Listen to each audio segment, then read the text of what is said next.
Oi pessoal, então na aula de hoje a gente vai falar sobre dicionário, certo? Então o que é um dicionário, certo? Então o dicionário é uma estrutura de dados abstrata, a gente diz basicamente o que é que ela precisa implementar, né? E é uma estrutura de dados, a gente chama de um dicionário qualquer estrutura de dados que implementa inclusão, remoção e busca. Ok, então a gente já viu estruturas de dados fazendo isso. Por exemplo, a gente já viu que árvores rubro-negras implementam com tempo logarítmico por operação, né, essas três operações. Mas a gente quer usar a árvore rubro-negra responde mais perguntas do que isso. Ela responde, por exemplo, o sucessor e predecessor de algum valor, o sucessor e predecessor. Então, de uma certa forma, o sucessor e predecessor é relacionado à busca.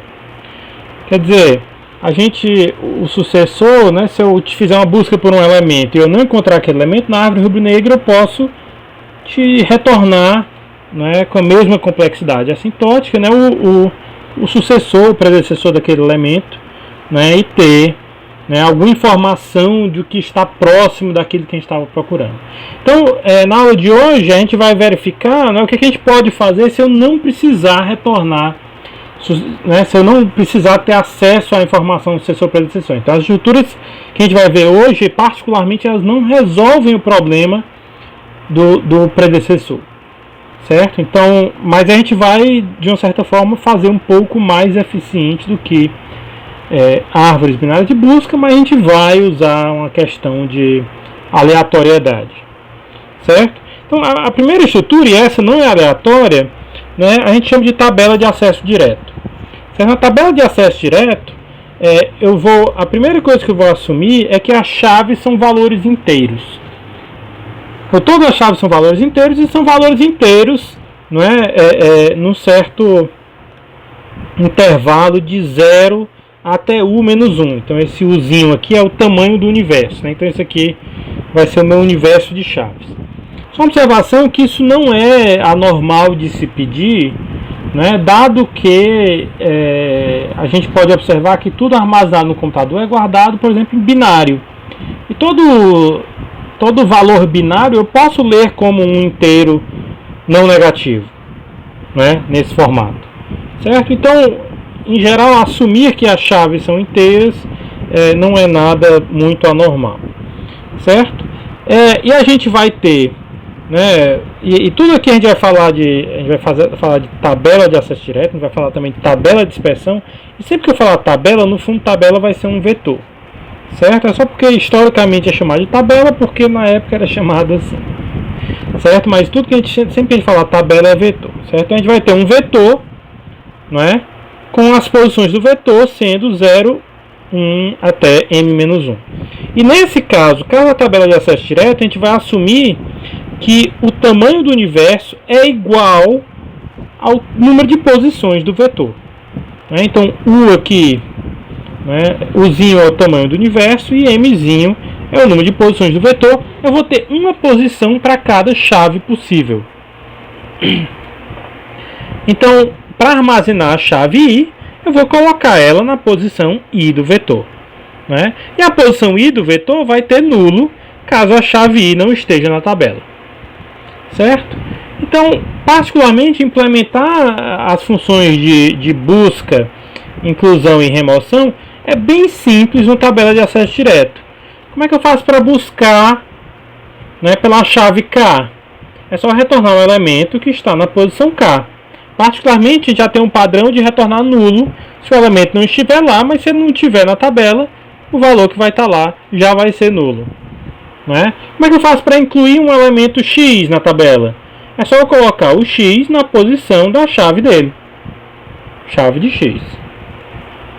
Como é que eu faço para remover um elemento X da tabela? É só eu ir para a posição da chave de X e colocar nulo.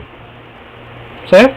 Se vocês observarem, de uma certa forma, essa estrutura de dados tem basicamente a melhor complexidade para cada uma dessas operações, que é tempo constante por operação.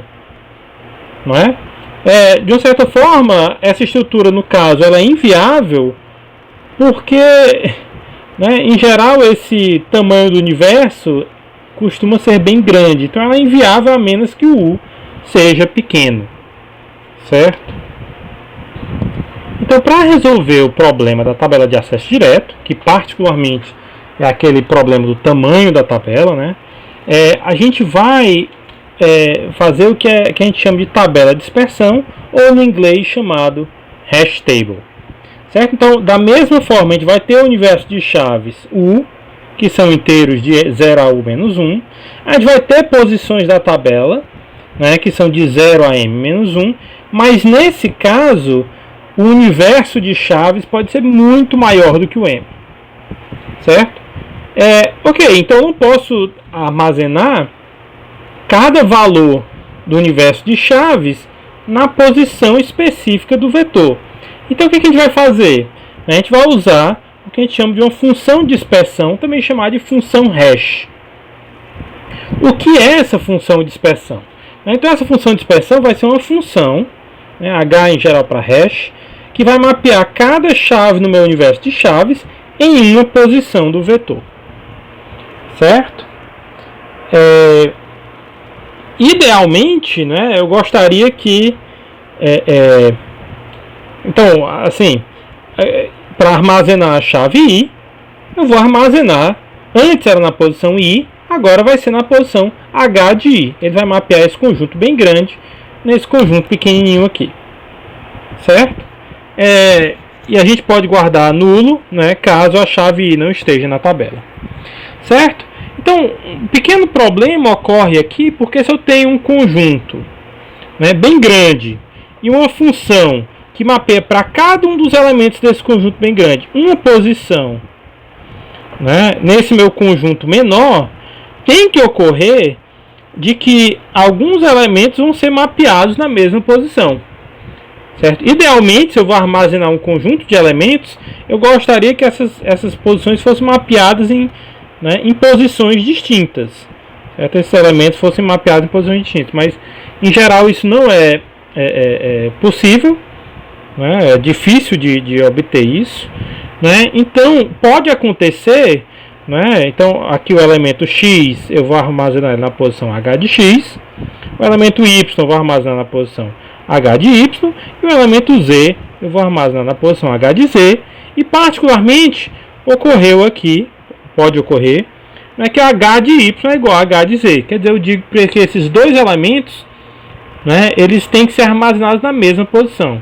Então isso é normal de acontecer, né, e a gente chama, né, quando isso aqui ocorre, de uma colisão, certo? Teve uma colisão, né, do Y com o Z, certo? Essa função que mapeia, né, do universo para as posições da tabela, né, é a nossa função de dispersão, certo? Então, para analisar a tabela de dispersão, a gente precisa falar de algumas coisas, né? A gente tem que falar sobre como fazer a nossa função de dispersão, como fazer esse mapeamento do conjunto maior no conjunto menor, né? E como tratar as colisões, certo? O que fazer quando dois elementos querem ocupar a mesma posição da tabela, certo? A primeira coisa que eu tenho que observar é que essa é uma das estruturas de dados mais importantes da computação, certo? Basicamente, se você falar, por exemplo, de banco de dados, tem basicamente dois tipos de banco de dados: aqueles que são baseados em árvores, né? E aqueles que são baseados em tabelas de dispersão, certo? E particularmente é uma estrutura de dados muito importante e muito eficiente, como a gente vai ver na aula de hoje. Então a gente vai começar falando, né, sobre funções de dispersão. Então são funções que vão mapear o universo de chaves nas posições da tabela, certo? Então o primeiro conceito de uma função de dispersão seria a função de dispersão ideal. A função de dispersão ideal, como eu não sei quais são aquelas chaves, né, que vão ser armazenadas na tabela, se eu quero que tenha uma chance baixa delas colidirem ou caírem em posições iguais, né, o que eu posso fazer é fazer o que a gente chama de totalmente aleatório. O que seria o totalmente aleatório, né? Totalmente aleatório quer dizer o seguinte: a probabilidade da minha função de dispersão H de mapear um valor X na posição T, isso tem que ser 1 sobre M. Então, cada valor, né, do meu universo, a probabilidade dele cair numa certa posição específica aqui tem que ser como se eu estivesse jogando uma, né, aleatoriamente, podendo cair em qualquer uma dessas posições. Certo? Isso tem que ser independente dos valores h de y para todo y diferente de x. Essa função pode ser construída? Pode. Né? Então o que a gente faz? Eu vou armazenar um vetor h com u posições e escolher um valor aleatório para cada posição. Certo? Poxa, professor, você não falou que u posições é muito grande? É muito grande. Né? Para a gente armazenar essa função, a gente precisa de muito espaço. Né? A gente precisa de u log de m bits. Né? Deixa eu ajeitar aqui porque o log. Ou u log de m bits, θ de u log m bits. Né? Então, são u posições e cada uma das posições eu preciso de log de m bits para representar um dos valores de 0 até m-1. Ou, né, eu posso dizer que eu vou armazenar θ de u palavras do computador. Certo? Isso é muito grande? Então, de uma certa forma, isso não é utilizado, né, mas esse conceito, de uma certa forma, ainda é interessante, e uma versão dele a gente vai ainda falar sobre isso. Né? A gente vai falar também alguns resultados do que aconteceria se a função de dispersão fosse totalmente aleatória, ou em outras palavras, fosse a melhor função possível. Né? Então, ao invés de fazer... só mais uma observação também é a seguinte. Para qualquer função de dispersão, né, e deixa eu voltar aqui para a página anterior, né, para qualquer função de dispersão, eu tenho o conjunto dos elementos, né, que caem naquela mesma posição. Então, qualquer que seja a função de dispersão, ele tem um conjunto de elementos que cai, né, na mesma posição. Aqui inclui. Aqui é o conjunto de elementos que caem numa mesma posição. Então, se esse conjunto de elementos cai nessa mesma posição, eu sempre posso escolher um conjunto de chaves bem ruim, bem mal escolhido, de forma que, ao invés de cair como eu gostaria, que seriam posições distintas, ou seja, não ocorrer colisões, todo mundo cai na mesma posição. Certo? Então, de certa forma, para qualquer função de dispersão, existe uma escolha de entrada ruim para ela. Para tentar evitar que essa escolha seja ruim, no fundo, ao invés de trabalhar com uma função de dispersão, a gente trabalha com a coleção de funções de dispersão. Certo? Como é o caso de uma função de dispersão universal. Certo? Então, no fundo, a gente não vai ter uma função de dispersão, mas a gente vai ter uma coleção. Aqui no totalmente aleatório, a gente também tem uma coleção de funções, né? Quando eu fizer o valor aleatório para cada um desses elementos, para cada escolha desses valores aleatórios, isso define uma função diferente. Se eu mudar um desses valores aleatórios, né, eu mudei a minha função, certo? E aqui, né, e pelo menos na aula de hoje, embora os livros tratem de funções não sendo como, né, construir uma família de funções, né, a gente vai falar sobre uma família de funções universal. Certo? Então a gente vai ter uma família universal, né, uma família de funções, e no fundo o que vai ser aleatório aqui é que eu vou escolher aleatoriamente uma dessas funções. E essa escolha aleatória, né, pode me garantir boas propriedades. Por exemplo, eu posso garantir que uma escolha aleatória dessa função faça com que a probabilidade, né, de qualquer par x e y distintos, se eu pegar quaisquer x e y do universo que são distintos, a probabilidade de ter uma colisão entre o x e o y é menor ou igual a 1 sobre m. Certo? Isso é possível, né? A gente pode construir essa família de funções que tem essa propriedade, e tendo essa propriedade a gente chama a família de funções universal. Certo? O livro do Cormen, né, que a gente chama de CLRS, Cormen, Liserson, Riverstein, né, que são os autores do livro. Então, o livro do Cormen, ele mostra como construir, né, a função universal. Certo? E a gente vai só dar uma ideia de como é, e os detalhes vocês podem ver no livro. Certo? Então, como que eu faço para construir essa família de funções? Então, no fundo, a gente tem que começar escolhendo um primo. Essa aqui é uma forma de fazer isso. Que seja maior do que, né, esse meu maior valor que eu quero mapear. Certo? Depois eu vou escolher, né, valores inteiros A e B, aleatoriamente, né, com a seguinte propriedade. São inteiros, o A vai ser menor do que P e maior ou igual a 1, e o B vai ser menor do que P e maior ou igual a 0. Escolhendo dois valores aleatórios desse tipo, essa minha escolha, né, do A e do B me geram uma função, né, para esses valores de A e B, eles definem as minhas funções aleatórias. E essa classe de funções, né, quando eu defino meu H de K como sendo AK mais B, né, aí eu pego o resto da divisão pelo primo P, e depois eu pego o resto da divisão por M. Aí o resto da divisão por M, né, vai me dar um valor inteiro de 0 até M menos 1. Então, essa classe de funções, né, e essa forma de escolher usando essa função aqui, isso vai me dar, né, uma família de funções ou uma função com dispersão universal. Certo? Uma outra forma de escolher essa classe de funções, isso aqui eu tô incluindo, não é algo que está em nenhum dos livros de vocês, mas eu acho que é útil né, deve ser útil para vocês no futuro, né, e eu vou depois ficar mais claro, né, vai ficar mais claro o motivo disso. Então, Simple Tabulation Hashing, no fundo, é uma ideia bem antiga, né, pelo menos, né, em 1977 foi apresentado pelo Carter e Wegman, mas ela só foi analisada, né, a análise da eficácia dessa função já é bem mais recente, né, de 2011. Então, embora fosse um conceito bem antigo, a análise dessa função é bem recente, certo?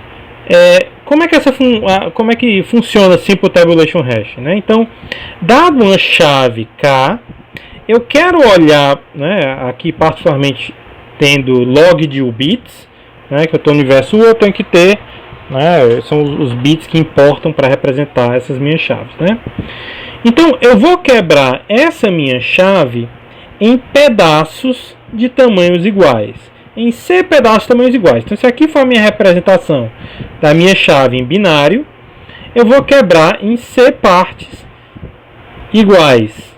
Aqui eu vou chamar de K1, né, vai ser, né, o inteiro da representação, né, do que tiver nesses bits, né, em binário. K2 vai ser o que tiver nesses bits em binário, e KC vai ser o que tiver nesses bits em binário, certo? Agora, e aí volta aquele conceito, né, de uma função totalmente aleatória, certo? Então a gente vai construir uma tabela totalmente aleatória TI para cada caractere. Então vai ter a tabela T1, T2, T3 até TC. Então vai ter uma tabela totalmente aleatória para cada um desses caracteres, certo? Então o caractere KI, se ele tem BI bits, então a tabela TI vai ser um vetor com todos os valores possíveis que esse caractere KI pode obter. Quer dizer, ele vai ter um vetor com os índices, né, 0, 1 até 2 elevado a BI, certo? E a gente vai, né, como é a forma de gerar uma tabela totalmente aleatória, gerar na tabela TI, para cada valor desses J aqui nesse intervalo, eu vou gerar uma palavra aleatoriamente, certo? Um valor aleatório, certo? No fundo, esse valor aqui ele só precisa ser maior do que, né,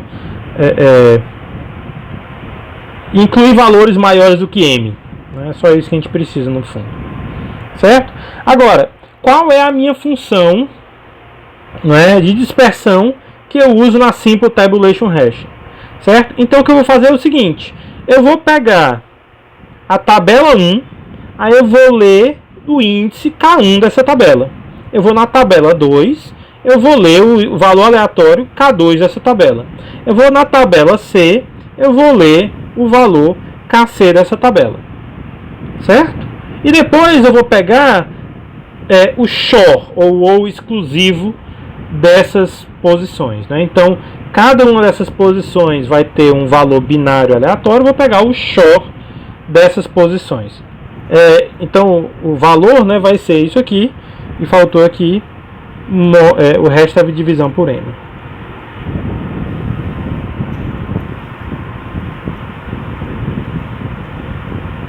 Então só preciso, no fundo, que esses valores aqui, né, possam ser maiores do que N. Certo? Não adianta para cada uma dessas tabelas ter poucos bits. Isso pode ser uma palavra, mas pode ser menos bits aleatórios, desde que supere o N. Certo? Permita, né, nesse valor aqui, desde que esse 2 elevado a bi seja maior do que o N. Agora, o custo para calcular essa função, né, é da ordem de C. Certo? Então eu tenho C menos 1, né, se eu tenho C pedaços que eu quebrei, então eu tenho C menos 1, né, operações de XOR, ou exclusivo, né, e uma operação de resta divisão. Então, para dar um exemplo de como a gente poderia fazer essa implementação, né? Então, imaginando um computador de 64 bits, eu posso escolher o C igual a 8. Então, vou quebrar esses 64 bits em 8 partes. Particularmente, se eu quebrar em 8 partes, cada caractere vai ter 8 bits, né? Porque 64 são 8 bits vezes 8. Certo? Então eu vou ter 8 tabelas, T1, T2 até T8. E cada uma dessas tabelas, né, com 8 bits, eu tenho 2 elevado a 8, 256 valores possíveis, né, que eu tenho que colocar nessas tabelas. Então cada TI ele vai armazenar 256. E aqui eu coloquei palavras de 64 bits. Certo? Ou, né, tenho 256 posições, cada uma com 8 bytes. Então qual seria o espaço total dessa minha, né, de todas as minhas tabelas? São 8 tabelas, cada um com 8 bytes, né, com 2 elevado a 8 posições, e cada posição com 8 bytes, que são 64 bits. Então o espaço total aqui, né, é de 16 KB. Certo? E particularmente para muitos processadores, isso aqui cabe em cache L1. Né? Eu procurei, a maioria dos computadores que eu olhei, né, minimamente mais moderno, tem um cache L1 de 32 KB. Certo? Então, particularmente, a gente vai falar um pouquinho mais ainda de cache no final da aula, né? Mas lembrando, o cache L1 é a memória mais rápida do computador, então a gente pode acessar essas tabelas bem rápido, certo? E lembrando, né, que a gente só precisa, né, que ao invés de uma palavra gerada aleatoriamente, né, eu posso eu só preciso armazenar, né, um valor aleatório com número de bits igual, né, a algo que supere o tamanho do meu vetor. E no fundo, em geral, 32 bits já seria suficiente. Certo? Então, se cada posição não gerar uma palavra aleatória de 64 bits, mais uma palavra aleatória de 32 bits, né, ou seja, 4 bytes, então nesse caso o espaço total seria de 8 KB. Certo? Então, se está no computador que o cache L1, né, é menor do que esses 16 KB, você pode diminuir o tamanho dessa tabela aqui, né, ou, né, na pior das hipóteses, quebrar em mais partes, certo? Para diminuir esse tamanho. Então você pode ajustar. Em geral, a gente gostaria, para que isso seja bem eficiente, eu gostaria que cálculo dessa função coubesse, por exemplo, em cache L1, certo? Então a próxima coisa que a gente faz sobre tabela de dispersão é, né, o tratamento de colisões, ou seja, o que fazer quando dois valores são incluídos na mesma posição, certo? E eles deveriam cair na mesma posição. Então, tem algumas soluções para isso, assim como nas funções de dispersão existe uma variedade grande de escolhas de funções de dispersão, isso é estudado até hoje, né? Tratamento de colisões também, né? Os mais básicos em geral são, né, encadeamento e endereçamento aberto, certo? Essas são as formas mais básicas de tratamento de colisões, certo? E endereçamento aberto a gente vai falar de sequência linear, sequência quadrática e dispersão dupla, mas eu vou falar isso depois. Primeiro a gente vai tratar de encadeamento, certo? Então o encadeamento, a ideia é bem simples, e ela é simplesmente o seguinte: todos os elementos que caem na mesma posição da tabela, eles são armazenados numa lista encadeada contendo esses elementos, certo? Então, para eu incluir o x em t, o que é que eu faço? Eu só vou incluir em x na lista, né? Então aqui eu tenho, né, a minha tabela, e cada uma dessas posições vai ser uma lista encadeada, né? Então quando eu incluir um elemento, eu vou incluir naquela lista encadeada, certo? Em qual lista encadeada? É só eu pegar a função de dispersão da chave daquele elemento. Então eu vou incluir o x na tabela cujo índice é obtido pela função de dispersão da chave dele. Se eu quiser remover um elemento x da tabela, eu vou remover o x daquela lista que contém ele, que eu uso a função de dispersão, né, sobre a chave dele. E para buscar pelo valor k na tabela? Bem, para buscar por k é só retornar o resultado da busca, né, na função de dispersão do valor k. Um elemento com chave k tem que cair nessa posição da função de dispersão. Certo? Observe o seguinte: quando eu faço a inclusão do elemento na lista encadeada, eu poderia, se eu não me importar com a ordem dos elementos na lista, eu posso incluir na primeira posição. Então a complexidade da inclusão é constante. Quando eu tenho um ponteiro para um elemento, a gente já viu que para remover um elemento da lista encadeada, eu também faço em tempo constante, né? Aqui é pior caso. O que fica mais complicado, e a gente precisa de fato analisar, é a busca, certo? O que acontece aqui, né, é que à medida que eu vou jogando os elementos aqui dentro, né, eles vão criando, né, essas listas dos elementos que tiveram colisão, né? E quer dizer, quando eu for buscar, eu posso ter que eu vou fazer uma busca sequencial na lista encadeada, né?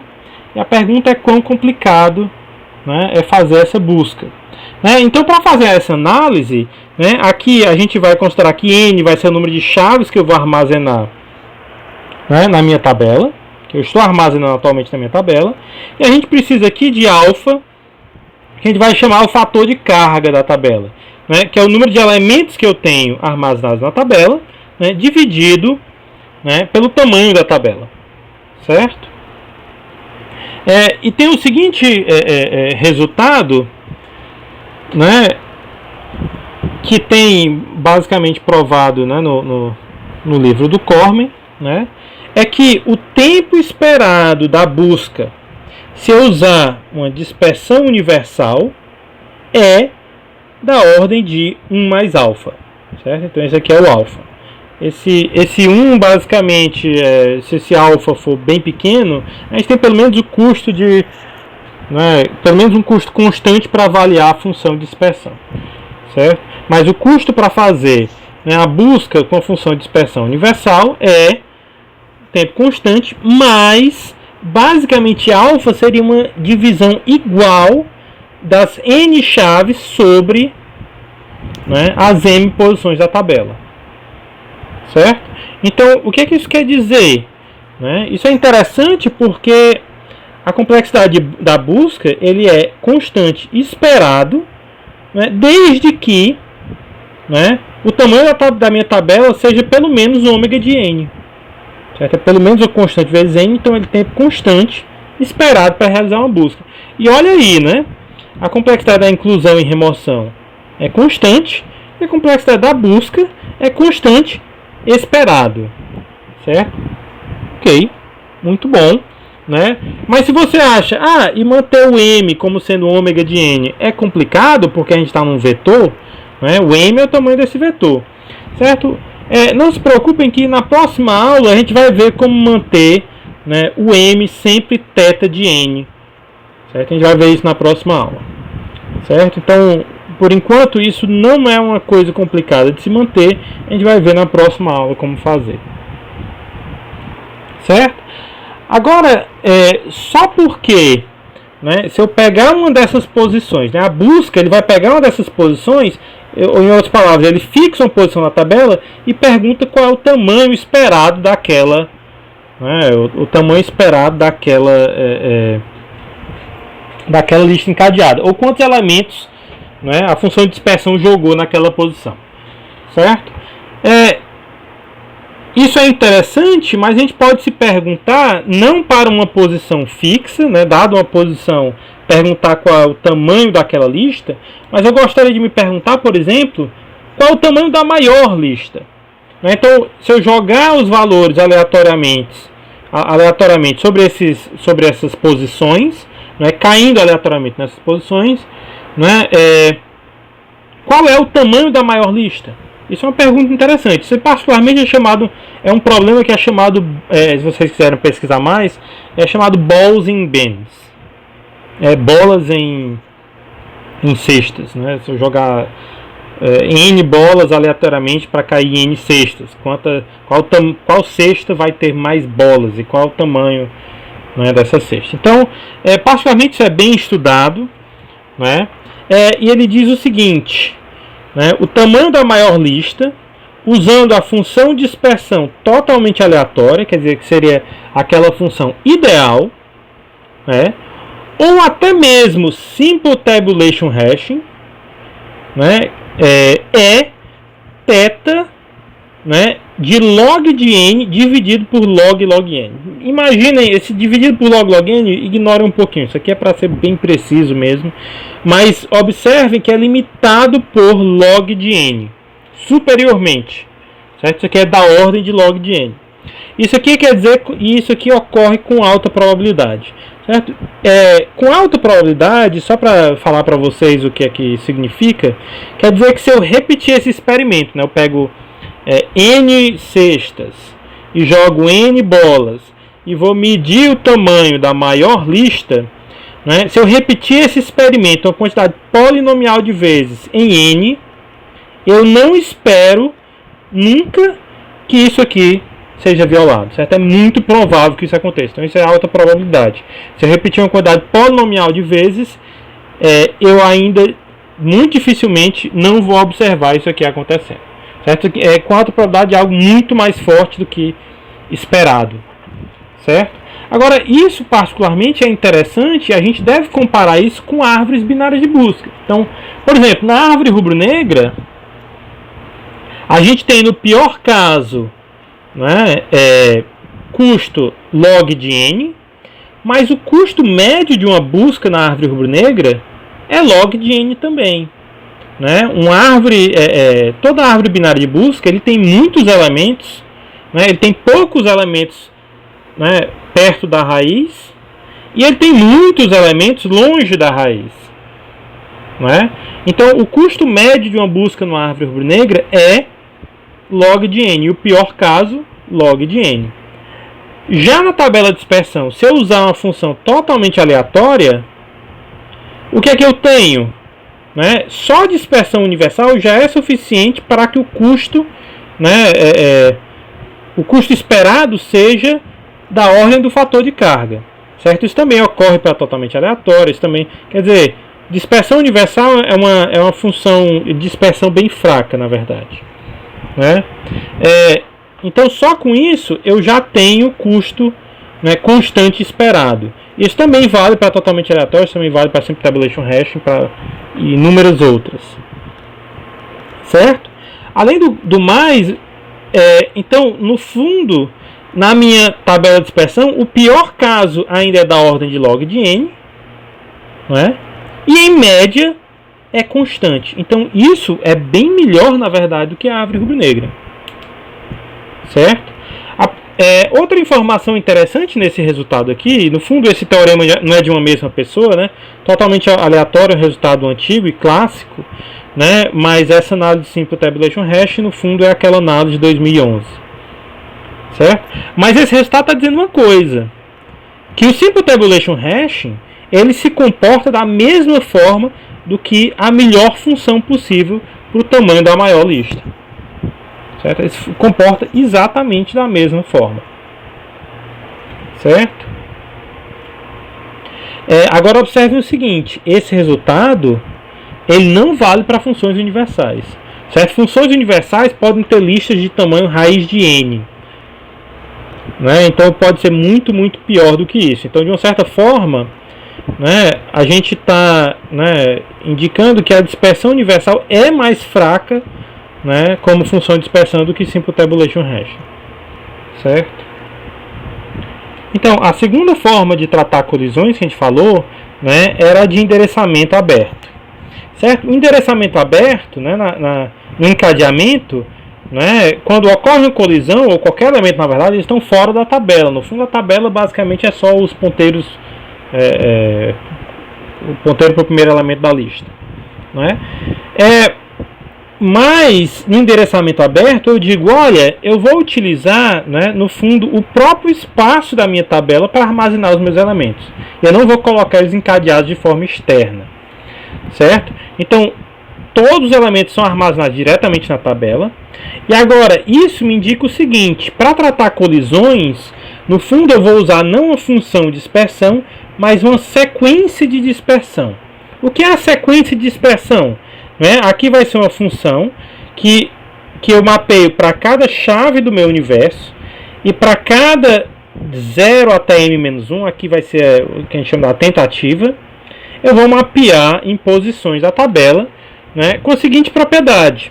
Se eu olhar, né, para a função de dispersão, eu pego um valor k aqui do meu universo. Aí eu olho a sequência de dispersão para k0, depois para k1, né? Eu tenho os valores 0 até m-1. Até km-1, eu quero que isso seja uma permutação, né, dos valores de 0 até m-1. Certo? Então, se eu olhar, né, se eu fixar um k aqui e olhar todos os valores 0 até m-1 da segunda posição, isso deve me dar uma permutação, né, das posições do vetor. Por quê? Porque isso significa, né, isso vai ser, no fundo, a ordem que eu vou tentar incluir os elementos na minha tabela. Então, por exemplo, se eu quero incluir o x na minha tabela, digamos que a chave do x é k, então o que eu vou fazer é que eu vou verificar no vetor nas posições hk0, hk1, hk2 até hkm-1. Eu vou verificar essas posições em ordem. Né? Eu verifico esse primeiro, esse segundo e assim por diante. Né? E eu vou fazer isso em ordem até achar a primeira posição disponível. A posição disponível é uma posição que eu posso incluir esse elemento. Então, por exemplo, né, eu verifico o HK0, aqui está ocupado. Né, azulzinho está ocupado. Aí eu verifico o HK1, está bem aqui. Aí, está ocupado. HK2, opa, está disponível. Está disponível, eu incluo o X aqui. Certo? A primeira posição disponível que eu achar, eu vou incluir o elemento que eu quero incluir. E para buscar pelo K, a gente vai seguir a mesma ordem. Né? Eu vou seguir a mesma ordem de inclusão. Se aqui são as posições que eu gostaria de incluir, eu vou seguir a mesma ordem, buscando, será que eu incluí na primeira posição? Será que eu incluí na segunda posição? Será que eu incluí na última posição? E verificar em cada uma dessas posições. Né? Então eu vou verificar as posições HK0, HK1 até HKM-1 em ordem. Ou eu retorno, se eu achar a primeira ocorrência da chave K, eu já retorno o elemento que tem a chave K. Com sucesso, a busca foi um sucesso.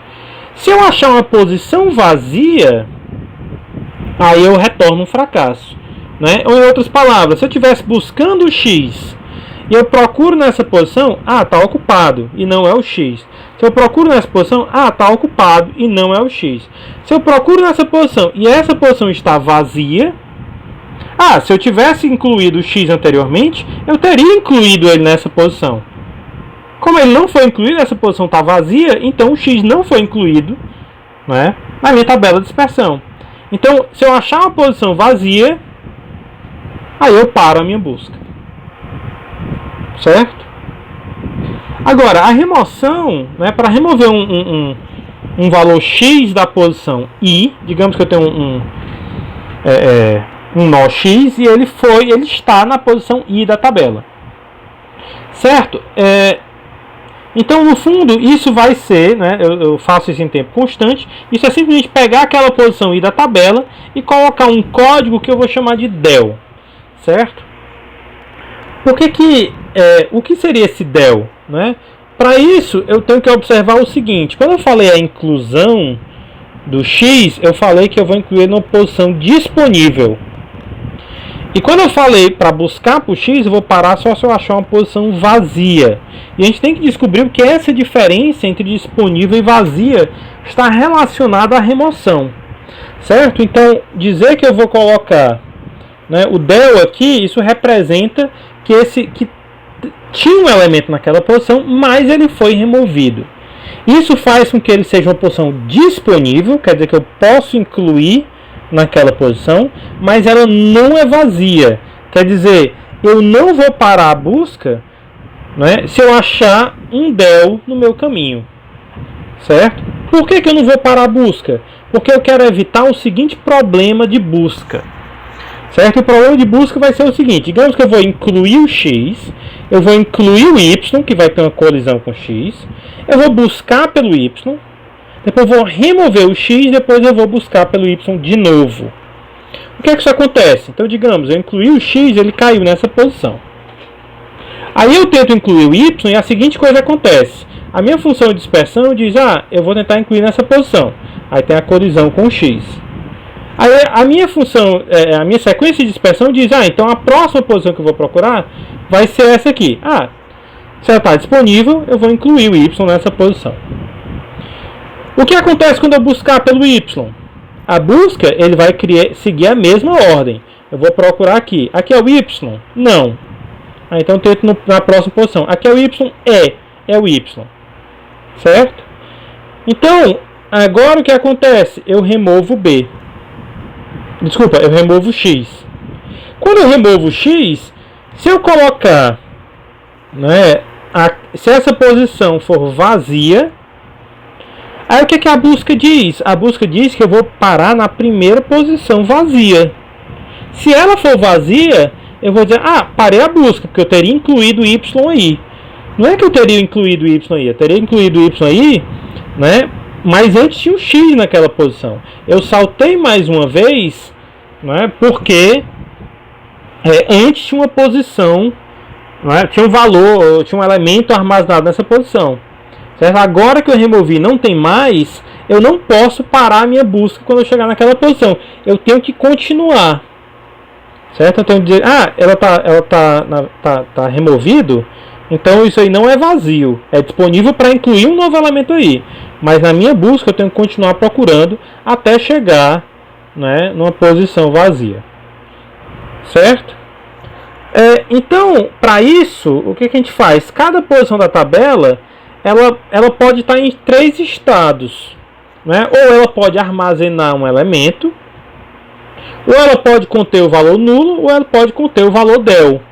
Uma posição disponível é nulo ou del, eu posso incluir, mas uma posição vazia vai ser só o nulo. Certo? Bem, se a gente fizer várias e várias remoções, isso pode ser um problema? Sim, isso pode ser um problema. Mas também na próxima aula a gente vai falar sobre como lidar com esse acúmulo de del, né, que eu posso ocorrer por múltiplas remoções. Então, assim como a gente falou sobre funções de dispersão, como no endereçamento aberto, a gente utiliza, na verdade, uma sequência de dispersão, a gente tem que falar sobre como gerar sequências de dispersão também. Certo? Então, aqui eu tenho que calcular HKI, né, para toda chave K e para todo I de 0 a M-1. Certo? A gente tem que gerar, né, uma sequência de dispersão. Agora, a primeira coisa é que, em geral, eu vou assumir que eu tenho uma galinha, certo?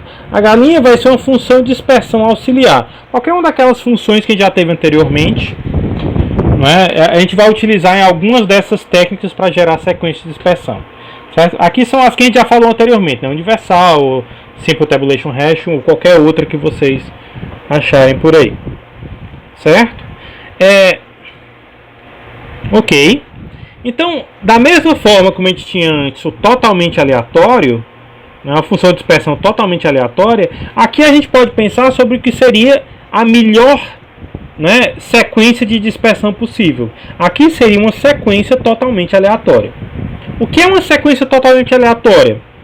Né? Então, para cada chave, eu vou escolher uma permutação aleatória. Então, isso aqui, essa permutação que ele vai gerar, eu escolho uma permutação aleatória, independente das outras permutações escolhidas para as outras chaves. Certo? Da mesma forma como o anterior, isso aqui seria o ideal, mas não é prático. Mas de qualquer forma, isso é interessante, esse conceito é interessante para a gente falar sobre análise. A gente quer sempre comparar a análise de algumas das coisas práticas, como seria com o ideal teórico, né? Assim como a gente fez a Simple Tabulation Hash com o totalmente aleatório. Certo? Então, a primeira forma e a forma mais simples, né? Eu uso uma função de dispersão auxiliar, h' de k, né? E o meu h de ki, né? Ele vai ser o meu h' de k, quer dizer, a minha função de dispersão normal sobre k, né? E depois eu somo i e faço o resto da divisão por m, né? Para achar a minha função, né? A minha sequência de dispersão, que a gente chama de sequência linear. Certo? Ela é linear por causa do seguinte, né? Como é que isso aqui se parece? Então, no fundo, eu uso a mesma função de dispersão de antes. Se eu quero pegar a posição que eu quero incluir o x, né, eu tento incluir ele. Eu uso a mesma função de dispersão que eu tinha antes, qualquer uma das anteriores, uma função de dispersão normal, não uma sequência de dispersão. Ah, está ocupado? Então a próxima posição que a gente vai procurar vai ser a próxima posição da tabela. Ai, meu Deus, sai daqui. Encontrei estes resultados. Meu Deus, sai daqui. Sai daqui. Desculpa. Ok.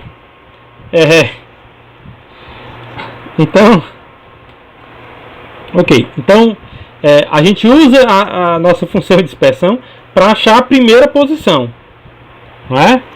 Se aquela posição estiver ocupada, eu procuro na próxima posição. Se estiver ocupado na próxima posição, se estiver ocupado na próxima posição, só que de forma circular, né? A próxima posição seria aqui a posição 0 do vetor, e depois não está ocupado, a próxima posição. Ah, achei uma posição, né, disponível, aí eu incluo x nessa posição.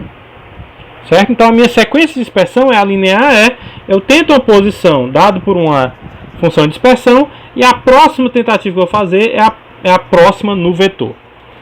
Certo? Um problema dessa função de dispersão é que ela forma o que é chamado de cluster primário.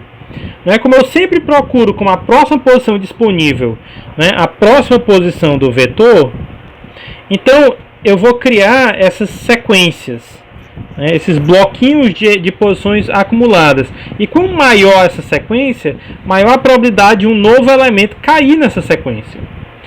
E se aumenta a probabilidade e cada elemento que cai dentro daquela sequência aumenta o tamanho daquele bloquinho e aumenta e até junta com outros clusters, né? Isso gera esses blocos em que, se eu fizer uma busca aqui no meio, eu tenho que saltar muitas posições para sair daquele cluster, certo?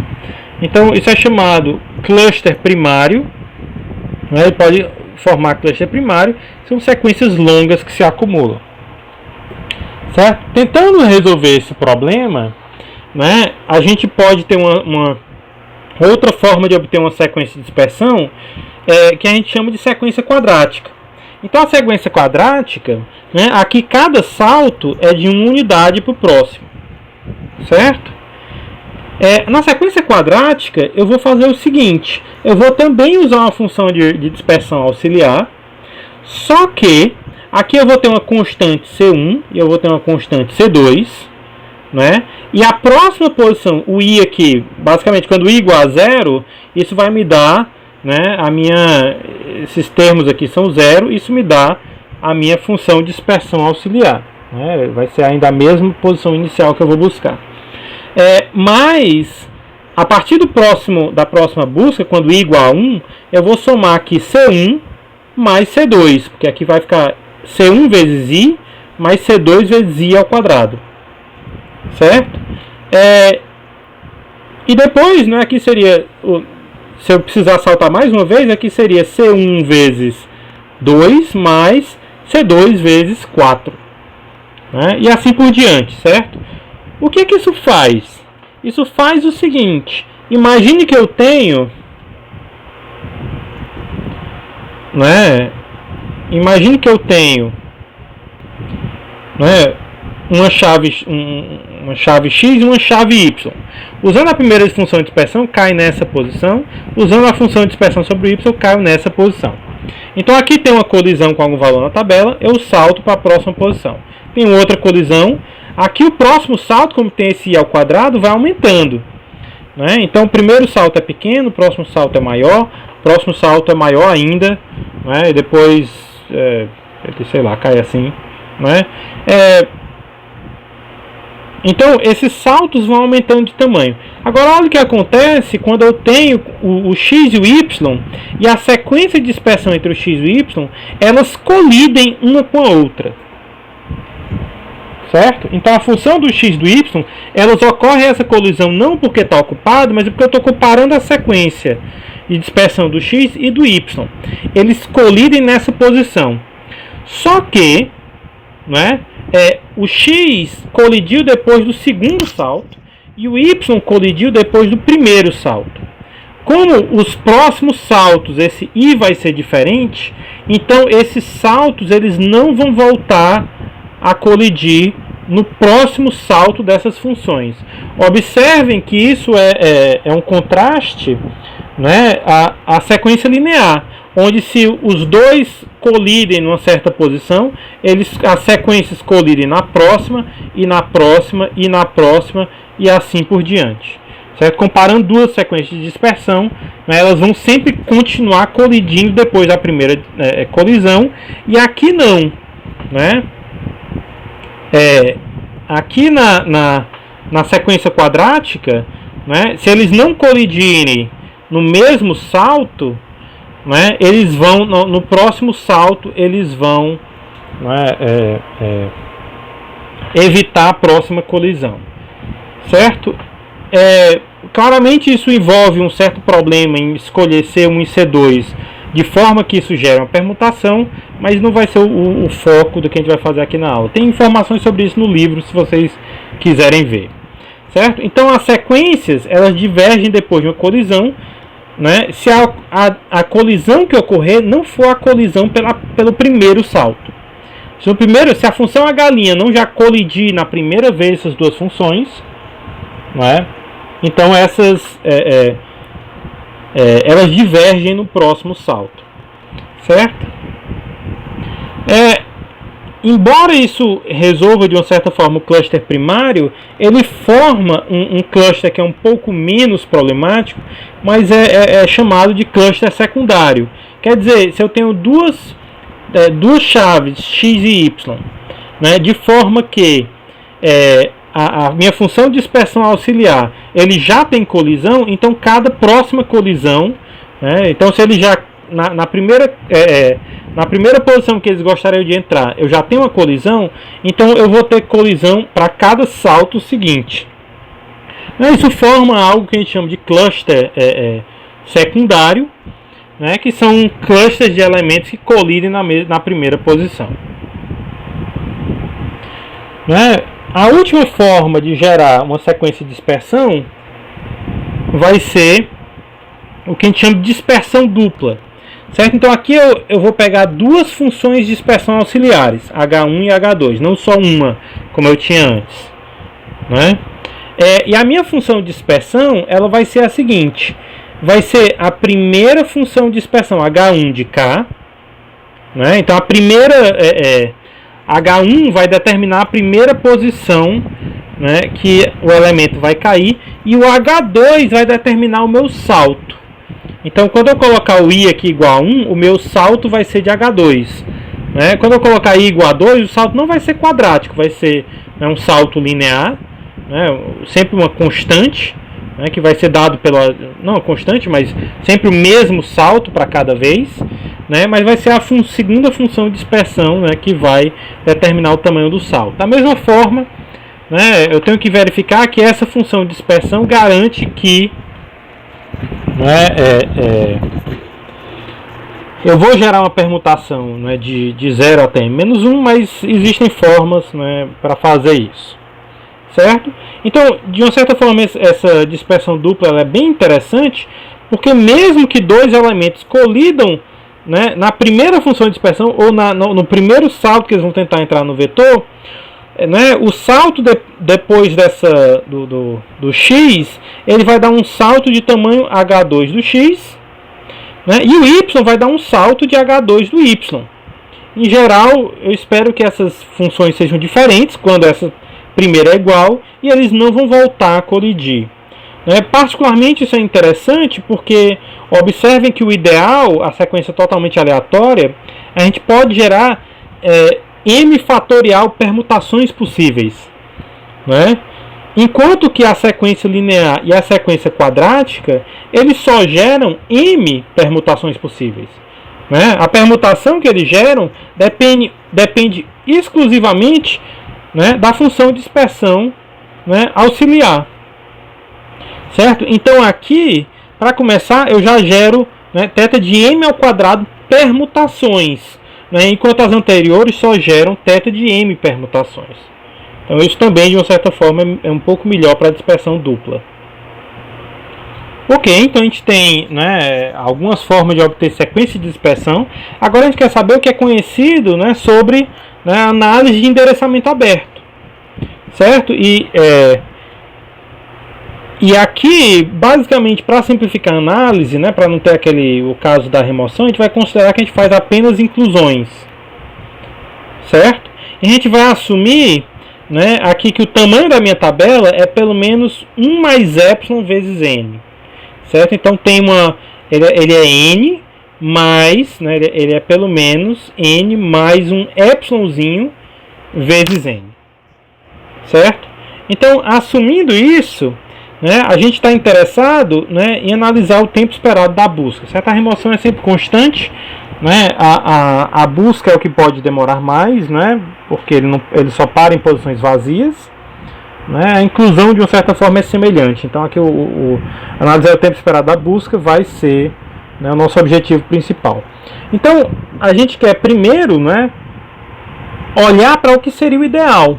Né? Então o que seria o tempo esperado de uma busca se eu utilizar uma sequência totalmente aleatória, que seria aquela minha função ideal.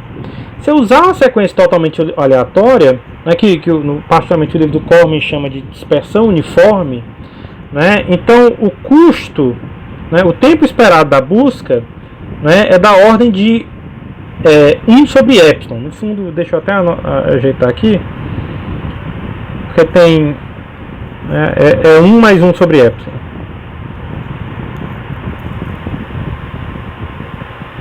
É aquele mesmo motivo que a sequência tem, eu tenho que pelo menos calcular a função de dispersão, e isso tem um custo pelo menos constante, né? E basicamente o que eu estou dizendo é que, né, esse epsilon aqui vai ser determinante para, né, esse custo. Então a gente particularmente imagina, né, que se esse epsilon for bem pequeno, quer dizer, se o m pode ser muito próximo do n, né, então o epsilon sendo muito pequeno, essa função vai crescer, né, rapidamente, certo? Mas para um epsilon constante, né, se eu escolher um epsilon constante, então o tempo esperado de uma busca também será constante, certo? A dispersão dupla, ela particularmente ela é bem difícil de analisar. Eu não sei se existe algumas coisas sobre análise, mas não tem uma análise que eu tenha encontrado que seja tão geral assim para dispersão dupla, né? Mas tem testes empíricos, né, que na verdade indicam que ela se comporta muito bem, né? Ela se comporta como uma sequência, né, totalmente aleatória, do tipo o tempo esperado da busca para a dispersão dupla, né, seria da ordem de 1 mais 1 sobre epsilon, certo? Embora isso não seja um resultado teórico que indique que de fato isso ocorre, né? Por outro lado, né, quando eu uso a sequência linear, né, e eu tenho que dizer, a sequência linear ela é ruim, ela pode ser bem ruim, né, se eu usar dispersão universal para a minha função, né, auxiliar, certo? Se o primeiro salto da sequência linear usar dispersão universal, a sequência linear pode ser muito ruim, certo? Mas se a gente usar uma boa sequência, né, uma boa função de dispersão inicial, né, o que é que eu tenho para a sequência linear? Né? Então, o tempo esperado da busca usando sequência linear, né, com a minha função auxiliar galinha sendo ou totalmente aleatória ou simple tabulation hashing, né, e aqui da mesma forma que o outro, é 1 mais 1 sobre epsilon ao quadrado. Né, aqui é 1 mais 1 sobre epsilon ao quadrado.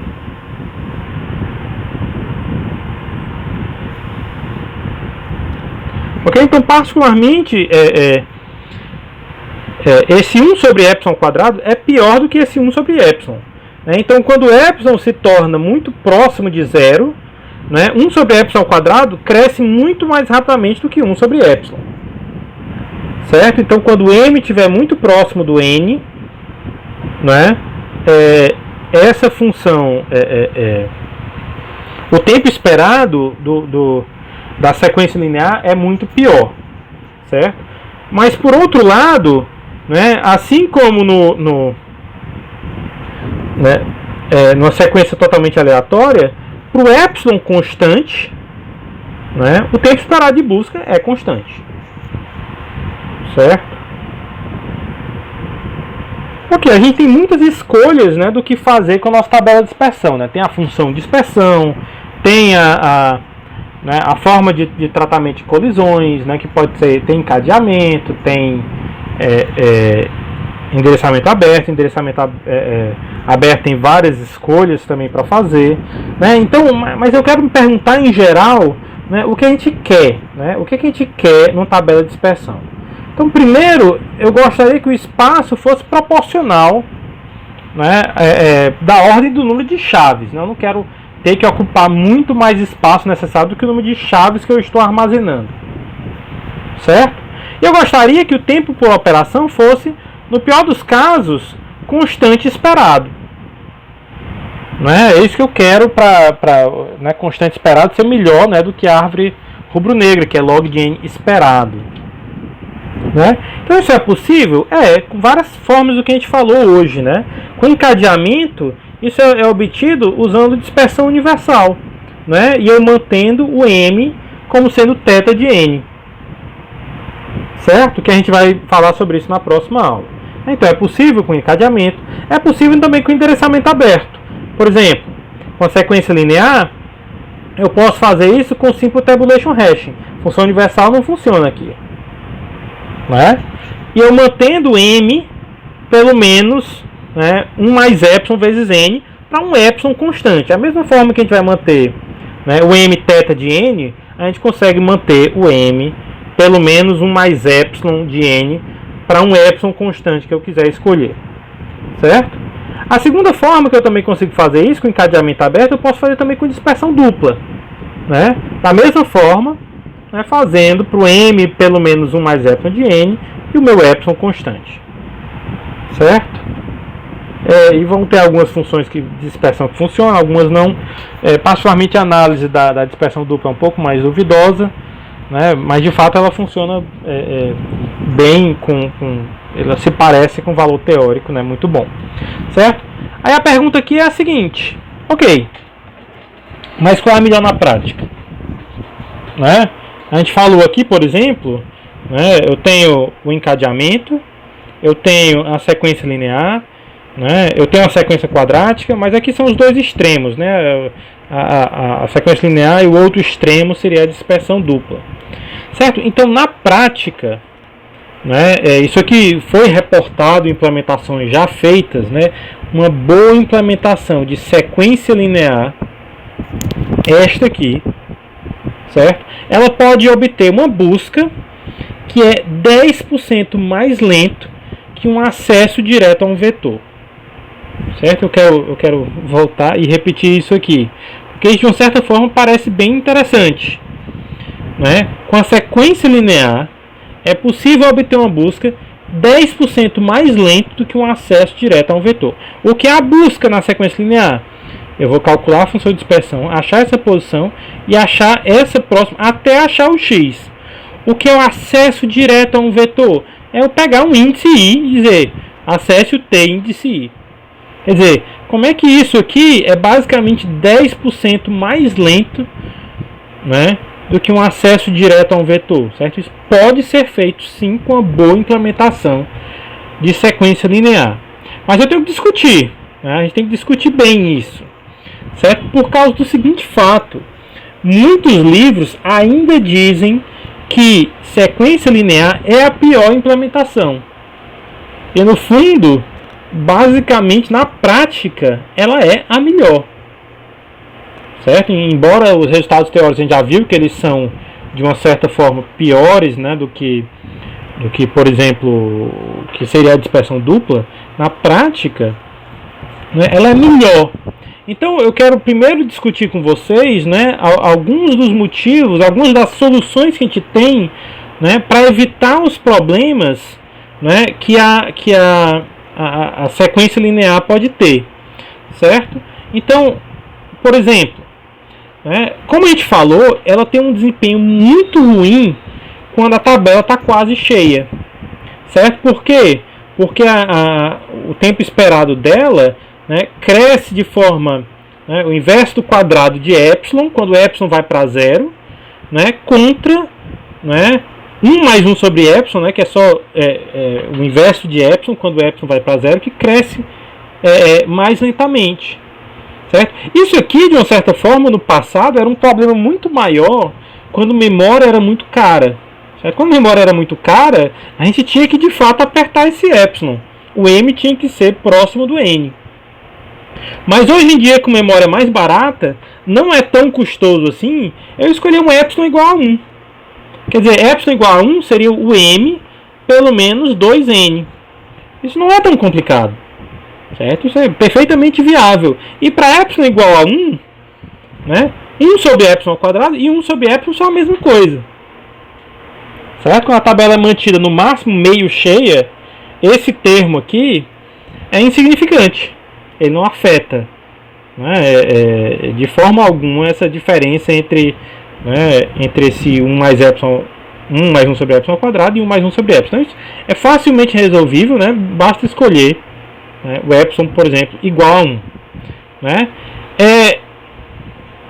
O outro motivo é porque ela tem um desempenho muito ruim quando a função de dispersão é ruim. Certo? Existe um bom estudo sobre exatamente o que é a função de dispersão é ruim, mas isso foge um pouquinho do escopo, né, do que a gente quer ver nessa disciplina. Certo? E a solução para isso é só usar uma função de dispersão que tem uma eficiência garantida, né, para a sequência linear. E particularmente é por isso, né, que eu falei na aula sobre Simple Tabulation Hashing, que não tem no livro de vocês. Né? Eu falei porque ela é uma função que é tanto eficiente e ela também é fácil de implementar. Certo? Ela vai ter eficiência garantida, né, para dispersão, para sequência linear. Certo? Então esses problemas em geral que ocorrem na prática, e particularmente por causa que ela pode ser tão ruim com funções de dispersão ruins, ela pode ser muito ruim com a dispersão universal, e é por isso que às vezes ela pode pegar uma fama um pouco ruim. Não é? Mas no fundo, ok, só isso é suficiente, né? Na verdade, eu quero perguntar por que ela funciona tão bem na prática. Né? Existe um motivo para isso. Certo? A sequência linear tem um motivo pelo qual na prática, nos computadores que a gente usa em geral, ela ser muito eficiente. Então a gente vai falar sobre o cache do computador. Então isso é algo que a gente já viu, né, quando a gente estava vendo a árvore B. né? A gente já viu que o computador, né, na verdade, ele tem vários níveis de memória, né? O cache L1, cache L2, cache L3, memória RAM e o disco, né? E para cá, toda vez que eu subo nessa escala, né, a capacidade cresce, né, muito rapidamente, mas quando eu desço nessa escala, né, o tempo de acesso da memória, né, é muito mais rápido.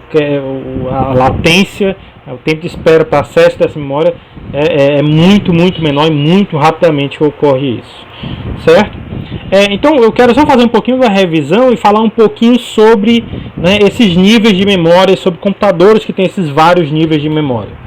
Certo? Então, como a gente já falou, né, cada par de níveis consecutivos, eu penso disco e memória e L3 cache, L3 cache, L2 cache, L2 cache e L1 cache, cada par de níveis de memória, né, ela funciona como, né, na aula 16, que a gente viu o modelo de memória externa. Ela funciona da mesma forma que o modelo de memória externa. O que muda entre esse nível e esse nível, a diferença desses dois níveis, é o M e o B, né? Ou seja, o tamanho do cache e o tamanho de cada bloco. É isso que muda de um nível para o outro, certo? Mas tem uma outra pequena diferença que ocorre entre o nível da memória e disco e esses níveis aqui abaixo, certo? Nos níveis de memória e disco, né, é o programador que determina a leitura ou escrita de blocos. Pedir uma leitura ou escrita de um bloco é fazer um acesso ao disco. Fazer um acesso ao disco, né, em geral, as funções de programação permitem que você diga, leia esse arquivo que está em disco. Certo? Você mantendo os dados do arquivo de forma organizada, você tem os seus blocos. Certo? Mas nos outros pares de níveis, em geral, o programador não diz como é que vai ser feita a leitura e a escrita. Essa leitura e escrita, né, ela é automática, certo? E particularmente falando sobre ela ser automática, a gente vai falar sobre algo que é chamado cache miss, certo? Cache miss ocorre da seguinte forma: quando eu quero acessar um dado e ele não está num cache específico que eu gostaria de acessar esse dado, né? Então tem um atraso na execução, né, do seu programa, né, para obter um bloco de memória, né? Então se eu quero acessar o dado, né, e ele está, por exemplo, lá ele está no cache L2, eu quero acessar ele no cache L1 para acessar pelo processador, então no fundo eu digo, ele não está aqui, certo? Eu queria acessar esse dado, ele não está no cache, eu queria ler. Então eu vou pegar ele de onde ele está, daqui, ou daqui, para copiar esse dado, né, nesse cache. Quanto é que eu vou pegar? Né, um bloco. Certo? Na verdade eu vou pegar um blocão aqui e copiar para cá, o bloco.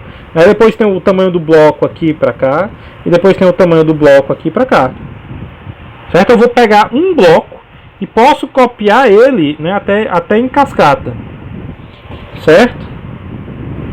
Então há um atraso de execução para obter o bloco de memória que contém aquele dado.